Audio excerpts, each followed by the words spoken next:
नमस्कार, कैसे हैं आप सभी? मैं हूँ आपकी दोस्त तारिका त्यागी, जो रोज़ लाती हूँ छोटी-छोटी, प्यारी-प्यारी स्टोरी। वो स्टोरी जो मुझे मेरी दादी-नानी सुनाती थी और वो मैं आप सभी को सुनाती हूँ। वो स्टोरी जिनसे मुझे बहुत कुछ सीखने को मिलता था और मज़ा भी बहुत आता था। जैसा कि आप सभी जानती हो कि मैं संडे वाले दिन एक स्पेशल स्टोरी लेके आती हूँ, स्पेशल उनके लिए जो हमारे लिए बहुत स्पेशल थे, जिन्होंने हमारे देश के लिए बहुत कुछ किया, हमारी आज़ादी दिलाने के लिए जी तोड़ के लड़ाई की और आज़ादी दिलाकर ही माने। जैसा कि आप सभी जानते हैं कि मेरी पिछली 2 वीडियो लाला लाजपत राय जी और बाल गंगाधर तिलक जी की, और आप समझ ही गए होंगे कि आज हम बात करेंगे बिपिन चंद्र पाल जी की, क्योंकि वो इस तिकड़ी में आते थे, लाल, बाल और पाल की तिकड़ी में। आप सब जानते हैं कि हमारे देश को आज़ादी दिलाने के लिए किस-किस तरह से लोग लड़ाई करते थे। उन्हें शांतिपूर्ण तरह से, युद्ध तरह से और कलम की तरह से भी लड़ाई की। वो अपनी बात को जनता तक पहुंचाने के लिए और जनता में प्रेरित करने के लिए कि वो देश को आज़ादी दिलाने के लिए आगे आए, इसके लिए कलम उठाई। उन्होंने बहुत कुछ लिखा और देश को आज़ादी दिलाने के लिए कोशिशें की। आइए हम बात करते हैं उनके बारे में और जानते हैं कि वो किस किस तरह से हमें आज़ादी दिलाने के लिए लड़े और उनका जीवन परिचय। 7 नवंबर 1858 को अविभाजित भारत के हबीबगंज जिले में एक संपन्न गडरिया जाति घर में पैदा बिपिन चंद्र पाल सार्वजनिक जीवन के अलावा अपने निजी जीवन में भी अपने विचारों पर अमल करने वाले और स्थापित दयान्यूसी मान्यताओं के खिलाफ थे। उन्होंने एक विधवा से विवाह किया था, जो उस समय दुर्लभ बात थी। इसके लिए उन्हें अपने परिवार से नाता तोड़ना पड़ा, लेकिन धुन के पक्के पाल ने दबावों के बावजूद कोई समझौता नहीं किया। किसी के विचारों से असहमत होने पर वह उसे व्यक्त करने में पीछे नहीं रहते। यहाँ तक कि सहमत नहीं होने पर उन्होंने महात्मा गांधी के विचारों का भी विरोध किया था। बिपिन चंद्र पाल एक भारतीय स्वतंत्रता सेनानी तथा भारत में क्रांतिकारी विचारों के जनक थे।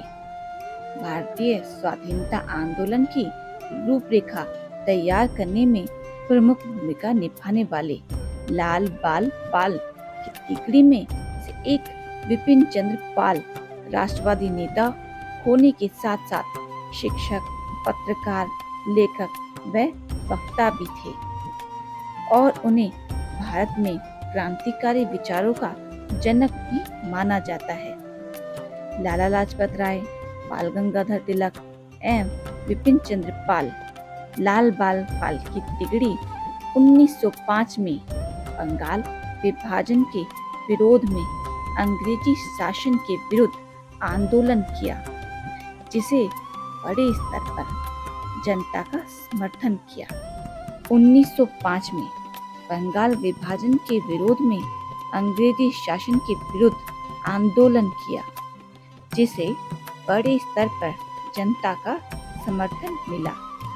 गर्म विचारों के लिए प्रसिद्ध इन नेताओं ने अपनी बात तत्कालीन विदेशी शासक तक पहुंचाने के लिए कई ऐसे तरीके अपनाए जो एकदम नए थे। इन तरीकों ने ब्रिटेन में तैयार उत्पादों का बहिष्कार, मैनचेस्टर की मिलों में बने कपड़ों का परहेज, औद्योगिक तथा व्यावसायिक प्रतिष्ठानों में हड़ताल आदि शामिल हुए। उनके अनुसार विदेशी उत्पादों के कारण देश के अर्थव्यवस्था खस्ता हाल हो रही थी और यहाँ के लोगों का काम भी छिन रहा था। उन्होंने अपने आंदोलन में इस विचार को भी सामने रखा। राष्ट्रीय आंदोलन के दौरान गर्म धड़े के अभ्युदय को महत्वपूर्ण माना जाता है, क्योंकि इससे आंदोलन को एक नई दिशा मिली और इससे लोगों के बीच जागरूकता बढ़ी। राष्ट्रीय आंदोलन के दौरान जागरूकता पैदा करने में उनकी महत्वपूर्ण भूमिका रही। उनका विश्वास था कि केवल पेयर पिटीशन से स्वराज नहीं मिलने वाला है। केशव चंद्र सेन, शिवनाथ शास्त्री जैसे नेताओं से प्रभावित पाल को अरविंद के खिलाफ गवाही देने से इनकार करने पर 6 महीने की सजा हुई थी। इसके बाद भी उन्होंने गवाही देने से इनकार कर दिया। कांग्रेस से जुड़ते ही पाल जल्दी ही एक बड़े नेता के रूप में स्थापित हो गए। जल्द ही उनकी दोस्ती लाला लाजपत राय, बाल गंगाधर तिलक से हो गई। तीनों ने मिलकर क्रांतिकारी परिवर्तन के विरोध के उग्र स्वरूपों को अपनाया और जल्दी ही देश में लाल बाल पाल के नाम से मशहूर हो गए। पूर्ण स्वराज, स्वदेशी आंदोलन, बहिष्कार और राष्ट्रीय शिक्षा देश के स्वतंत्रता आंदोलन के प्रमुख हिस्से हो गए, जिसमें पाल के साथ अरविंद घोष का भी नाम जुड़ गया था। बिपिन चंद्र पाल को अंग्रेजों पर बिल्कुल भरोसा नहीं था। वे मानते थे कि निवेदन, तर्क, असहयोग जैसे तरीकों से अंग्रेजों को देश से नहीं भगाया जा सकता। इस वजह से वे महात्मा गांधी से भी सहमत नहीं होते थे और उसे जाहिर करने में भी संकोच नहीं करते थे। यहाँ तक कि कई बार उन्होंने गांधी जी तक का खुलकर विरोध भी किया। पाल जी की प्रमुख रचनाएं इस प्रकार हैं: Indian nationalism, nationality and empire, Swaraj and the present situation, the basis of reform, the soul of India, the new priest, study in Hinduism और queen Victoria biography. Bipin Chandra Pal ने लेखक और पत्रकार के रूप में बहुत समय तक कार्य किया। 1886 में उन्होंने सिलहट से निकले वाले परिदर्शक नामक साप्ताहिक में कार्य आरंभ किया।